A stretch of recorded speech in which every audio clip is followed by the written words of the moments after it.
What's going on, guys? Welcome to another episode. And man, this is going to be one I've been thinking about for a while. I'm obviously a big college football fanatic, Boomer Sooner.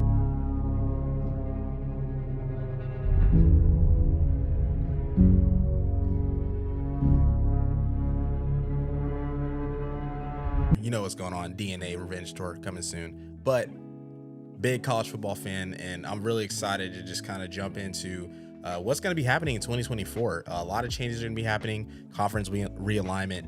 We even got a new game on the way. Make sure you guys stay tuned.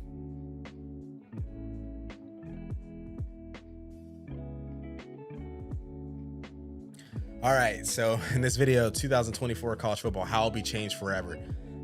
Obviously, if you guys haven't been keeping tabs on, SEC, Big 12 conference realignment, OU Texas finally leaving. What does this mean? For me as an Oklahoma fan, I'm obviously excited. We didn't have the year we wanted to last year, but with recruiting and the way BV's track record is, history don't lie. It's gonna get turned around. Don't worry about that. But we're going to the SEC, and there's going to be a lot of new faces. Obviously, people we played in the past, like Alabama, like Auburn, like Florida, LSU, schools like that. We played these schools in the past, and Oklahoma is blue blood, so I think they'll be fine. They're recruiting at a high clip, and I think they're going to get their team to that SEC body type that's going to be needed over there. And you obviously got Texas as well. Texas and DKR Memorial Stadium. It's bigger in Texas. Sarkisian and company over there, they're recruiting exceptionally well. I mean, he's already stacking classes. He has a number 3 class right now. I think last year he was top 5, so he's stacking classes. The face of obviously the SEC forefront will be Arch Manning at that time, and we'll see if he lives up to the hype. But they have the class, they have the coaching if it's all stayed in place, and obviously Texas has the resources with NIL and facilities and things like that.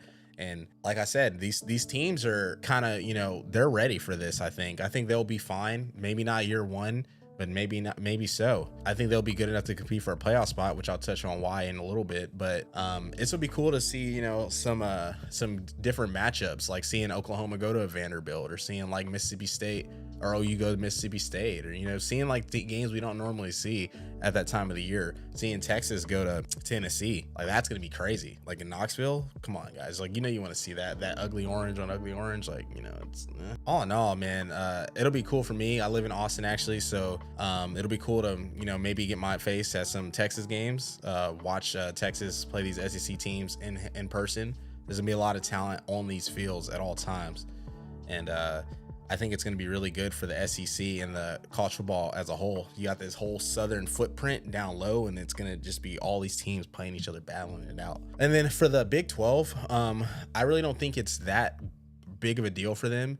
Obviously, yes, they are losing Texas and Oklahoma. These are one of the perennial programs in college football. The amount of money that's being generated from these two schools year in and year out is hard to match.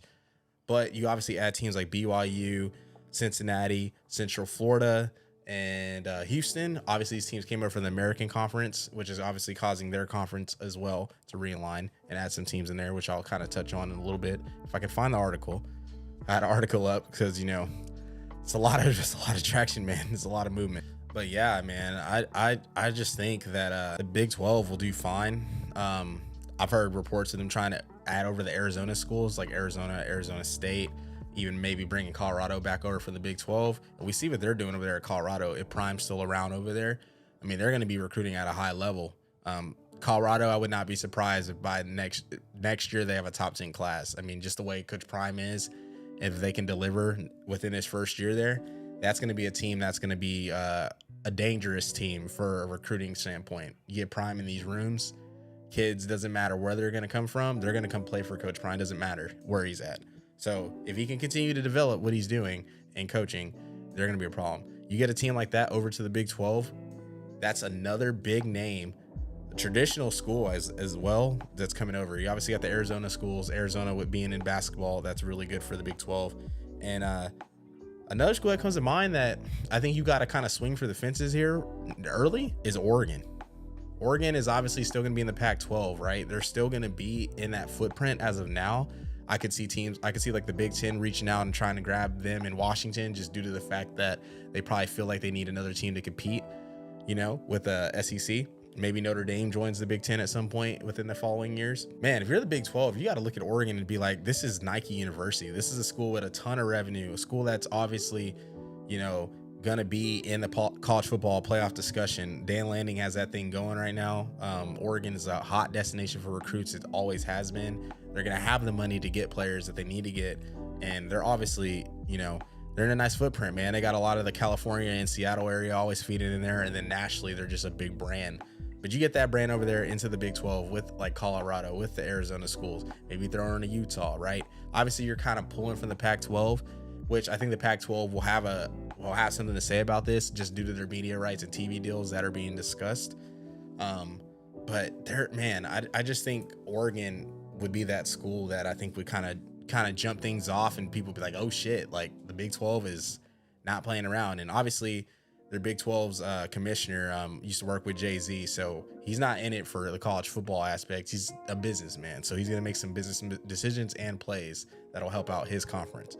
But a couple teams, just a quick knowledge, a couple teams I think that are going to kind of jump off from, the Big 12, since that Texas and Oklahoma are gone. I really think Texas Tech with Joey McGuire, I think they're going to do well. He's obviously recruiting well. He has a good footprint with the high school area in Texas. And they're going to be that lone school. Well, not the lone school in Texas. Obviously, you're going to have Houston, Baylor, and TCU as well. But Tech, they're obviously showing they can get it done recruiting. You obviously got their TCU in there. They just went to the national championship. And Sonny Dykes has that thing going in year one, right? So if he continues to recruit that well, I think obviously TCU is going to take a step back this year. They lost just too much, including Lincoln Riley's brother to Clemson.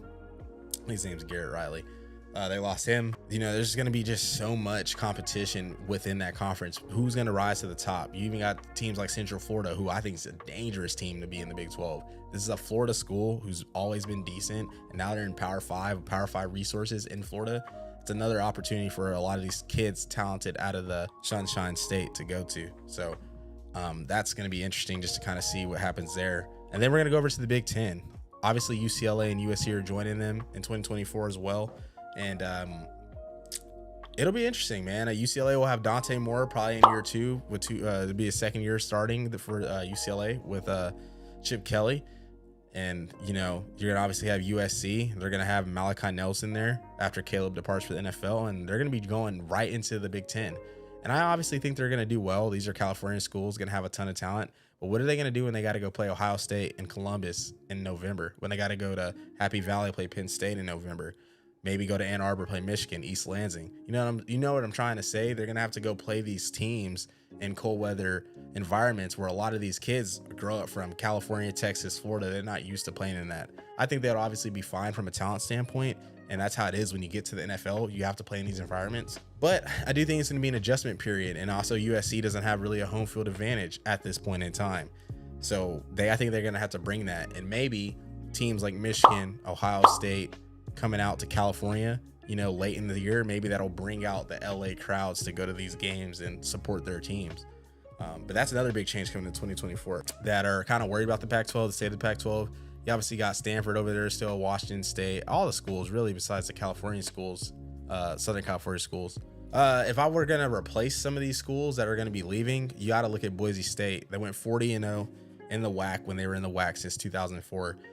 Boise State's always been a tough opponent for people. They've kind of taken a step back in the recent years, but Boise State, that's a program that I think if they're in the Power 5, I think they might be able to compete, play well, and do well in there. They have a nice, rich history, and I think they'll adapt well.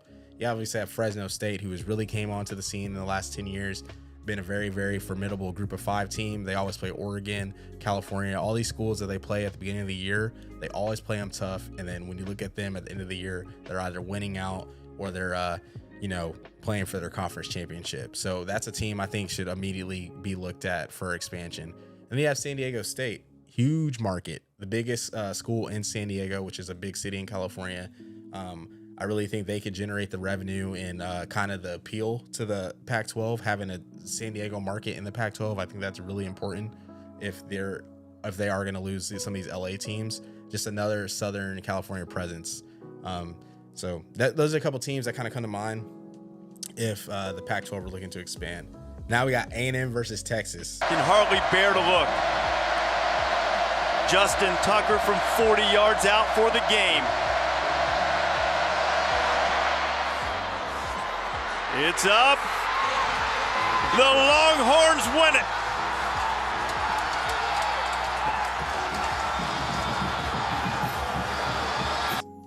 First matchup. Is it going to be in DKR? Or is it going to be in Kyle Field? Obviously, I could care less about this game really, but entertainment standpoint, I want to go, and I'm curious how this game goes, right? 2024, A&M has obviously been recruiting at a crazy level, but so is Texas.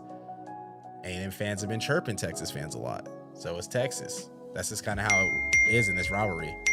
We look at the game last time, A&M loses to Texas off of a, game-winning field goal, and that's kind of it for that, rivalry for the last 10 plus years. Obviously, A&M goes to the SEC, gets Johnny football. He wins a Heisman Trophy. But that's not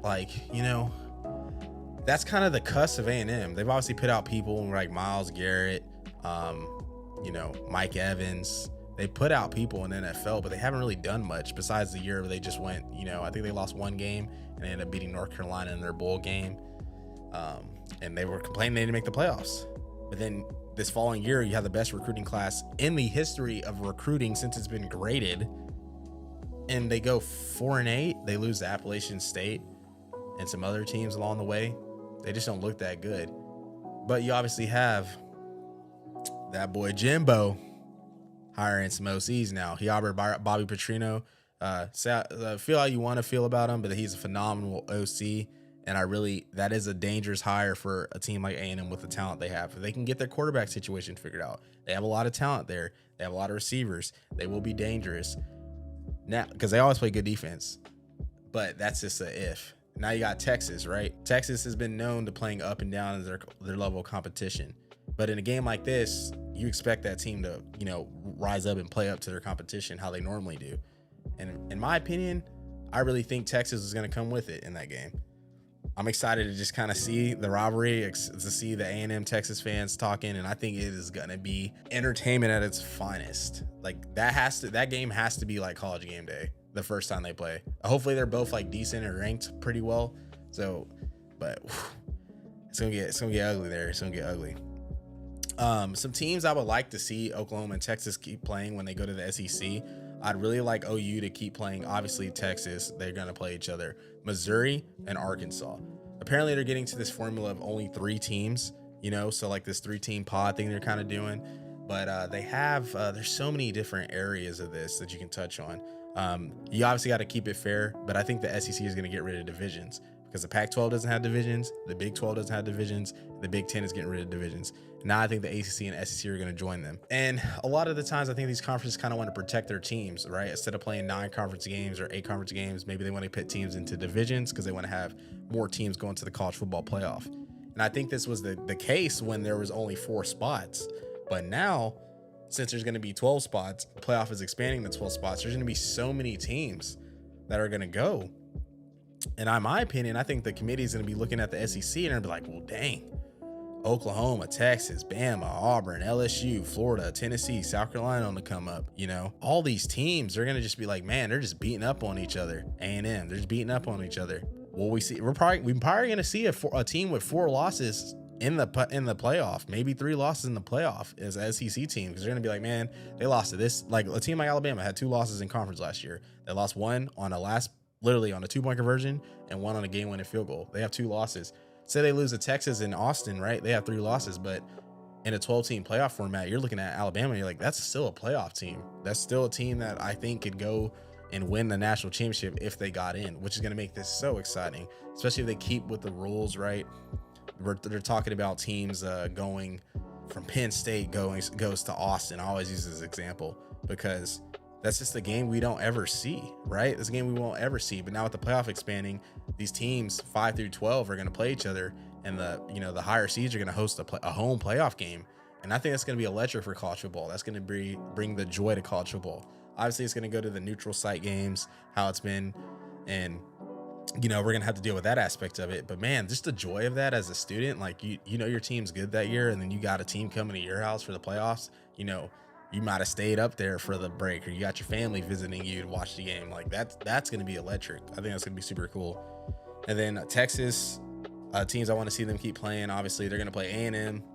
They're gonna play us, Oklahoma, and I think Arkansas is a good rival for them. Obviously, in the Southwest Conference back in the days, they used to butt heads. They played recently, and our Arkansas kind of took it to them. But maybe Arkansas and Texas can, you know, rejuvenate a rivalry. And I think those are kind of the three permanent teams I want to see about each team. Hopefully, in my opinion, I don't really care if we play Oklahoma State, but I do know how much that rivalry means for the folks in Oklahoma and Bedlam. It's not a rivalry. If you guys haven't seen our TikTok, they were talking crazy on there, and I told them there's not a rivalry. So Oklahoma State fans, do not come after me. I'm just telling you what the stats are showing me. And then Texas, I need them to, I don't know. They don't really need to play anyone either, but you know, if TCU or, you know, Tech, maybe if they're up there and they're good like that, maybe they can play every year or something, or every other year, alternated or something. I don't know. But it'd be cool to kind of see some Big 12 teams. Baylor, it'd be kind of cool to see some Big 12 teams still play Texas when they're in the SEC. Kind of how Georgia Tech do, or Florida State, or South Carolina Clemson. Like, it's kind of cool to see that dynamic still. Just because, you know, it's still geographical. You're still going to have people and families that went to both schools and things like that. And last but not least, we're going to talk about NCAA 2024, which is also coming out in the year. And it's going to be the first time the games came out in 10 plus years. I'm so excited for this. So excited, man. I play NCAA revamps almost every night. Just you know, college football, I love it. It's a year-round sport. I think about it every single day. And I think it's gonna be super dope for this game to come out.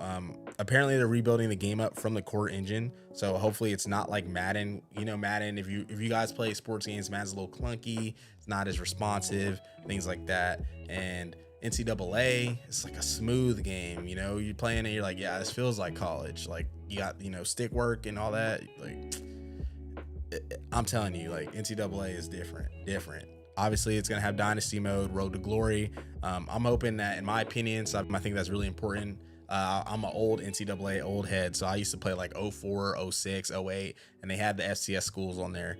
I was reading some reports on how they're really trying to make the game authentic with like sounds. If they get like a third down conversion, or, you know, imagine just like you get on the game, you hear Enter Sandman, or I get on there and I hear USC, you know what I'm saying? Like, I'm trying to hear that. I want it to feel authentic. I want it to feel like I'm playing a college football game. So I'm hoping they take their time with it. But man, that's just like the icing on the cake, man. You're getting all this you're getting all this in 2024 for college football, all of it. If you're a fan, you have to be excited. There's so much potential with all this stuff, like so much. And I think it's gonna be a good 2024. Obviously 2023 is next year, but I'm ready, man. 2024, Arch, Jackson Arnold, come on now. It's different conferences. Like, you got all these other quarterbacks probably starting too at that time. It's gonna be fun, man. It's gonna be fun to watch. If you guys like this video, make sure to like, comment, subscribe, tell all your friends about us. You know, we're your favorite media channel, and we post every Friday podcast. We got a lot of podcasts coming up, so make sure you guys give those guys love, run their numbers up, show them love. You know, it means a lot to those people that we have on.